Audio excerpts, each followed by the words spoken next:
Cantonment के कांग्रेसी रुकनी assembly व साबिक़ा मिनिस्टर शंकर राव की बेदर्दाना गिरफ्तारी पर उनकी दफ्तर ने आज रियासती कांग्रेसी चीफ मिनिस्टर और रियासती डीजीपी के खिलाफ इंसानी हकूक़ कमीशन में एक अर्जी दाखिल की है। इंसानी हकूक़ कमीशन से उन्होंने कहा है कि चीफ मिनिस्टर और डीजीपी से उनकी जान को और शंकर राव की जान को खतरा लाहक है। उन्होंने अपने बयान में कहा है कि अगर रुकने असम्बली शंकर राव या फिर उनको खुद कुछ होता है तो इसके जिम्मेदार रास्त तौर पर चीफ मिनिस्टर और डीजीपी होंगे। उस दिन जो संगठना हुआ हमारे घर में 31 जनवरी के दिन पुलिस जो आए, जो जुल्म करे हमारे पापा के ऊपर, उनको बगैर कपड़े पहने दिए, खाना नहीं खाने दिए, उनको दवाइयाँ भी तलक नहीं दिए, और उनका जब शुगर लो हो रहा था, उनको चक्कर आके गिर रहे थे, तब मैं थोड़ा चॉकलेट जो उनको खिलाना चाह रही थी वो तक मैंने हाथ से खींच ली। अगर शुगर लो हो गया इंसान को क्या हो सकता है, हर शुगर पेशेंट को बाद में कोमा में भी जा सकते हैं बोल के ये बात भी मैंने पुलिस से कहा, फिर भी उन्होंने मेरे हाथ से चॉकलेट ले लिया। ये जो है एक टेररिस्ट, एक रेपिस्ट, एक मर्डरर और कुछ भी हो, कितने भी आतंकवादी भी हो, उनको खाना तलक देते। लेकिन यहाँ पर 30 साल से उन्हें एमएलए है, पब्लिक रिप्रेजेंटेटिव है, उनको वो पूरा छोड़िए 3 महीने हुआ बाईपास सर्जरी होके, इतना भी उन लोगों ने ख्याल नहीं किया। उनको खाना तक खाने नहीं देते हुए उनको खींचते हुए लेके गए।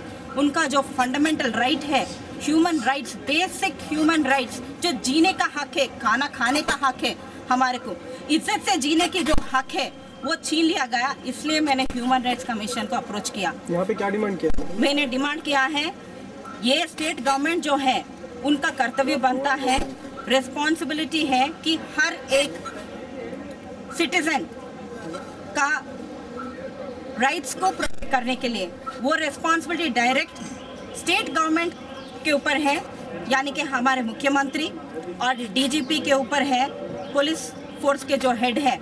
अगर जो पुलिस अपने को रक्षा देने के बजाय ऐसी चीज़ें करता है जो हमारे राइट्स को वायलेट करता है, वो भी बेसिक ह्यूमन राइट्स, जीने का जो हक है, हमारा खाना खाने का हक है, इज्जत से जीने का हक है, वो वायलेट करता है, तो हम इसलिए ये ह्यूमन राइट्स कमीशन को अप्रोच करें।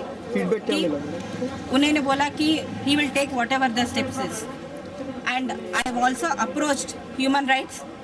8 महीने हो रहे हैं हमारे पापा के सिक्योरिटी गार्ड्स को निकाले, सो अभी तक एक पब्लिक रिप्रेजेंटेटिव को सिक्योरिटी गार्ड्स तक नहीं दिया गया है। गनमैन अभी तक नहीं है हमारे पापा को। 3-4 दिन पहले एक बॉम्ब लगाया, बोले मैं पेपर में पढ़े तक मुझे भी मालूम नहीं हुआ। कंट्रोल रूम को फोन आया, शंकर राव के घर में बॉम्ब है। एक डॉग स्वाट तक नहीं आया, एक पुलिस वाला भी आके हमारा घर चेक नहीं करा। क्यों? यही मैं फोन करके किसी और के घर में बॉम्ब है बोले तो भागेंगे नहीं क्या? यही चीफ मिनिस्टर के घर में बॉम्ब है, डीजीपी के घर में बॉम्ब है बोलते नहीं भागेंगे क्या पूरे पुलिस यंत्रांग उनके घर के पीछे? लेकिन शंकरों के घर पे जो है बॉम्ब है तो बॉम्ब रहे, उड़ जाने दो। घर उड़ गया तो पूरे जो डॉक्यूमेंट्स है इनके खिलाफ वो पूरे मर मिट जाएंगे, उनके खानदान वाले मर मिट जाएंगे। कल और एक डरावनी बात जो हुआ, मैं कल गाड़ी में जा रही थी, गाड़ी का आईना नीचे उतारे सो था, सडनली एक आदमी सिर्फ उनके आंखें दिखाई दे रहे थे, आके गाड़ी ऐसा मारने गया, मुझे मारने गया, वो गाड़ी को लग गया हाथ से।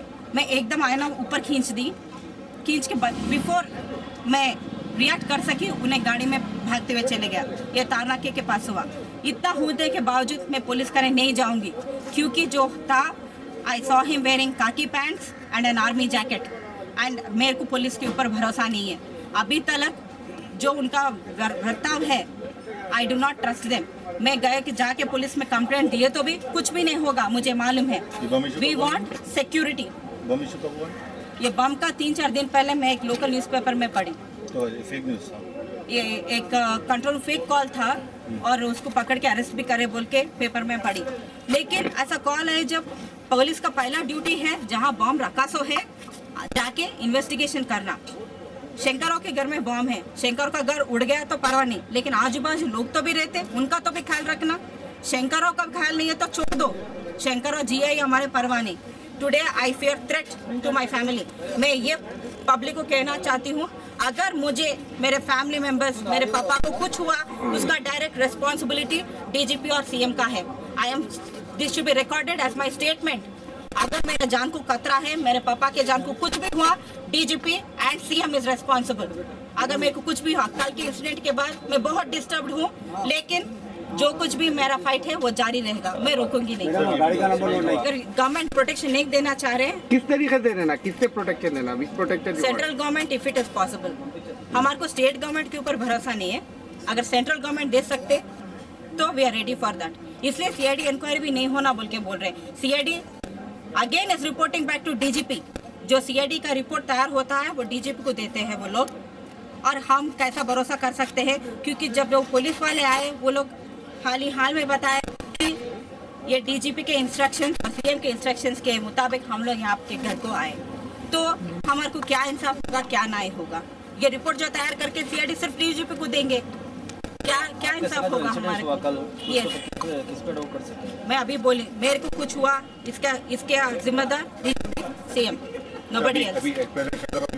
उनका अपडेट क्या है? 3-4 दिन पहले उनको जो स्टिचेस थे उसके पास से थोड़ा खून निकला था, तो वो पूरा जरा क्लीन करके डॉक्टर्स थोड़ा टेस्ट भी कर रहे हैं अभी।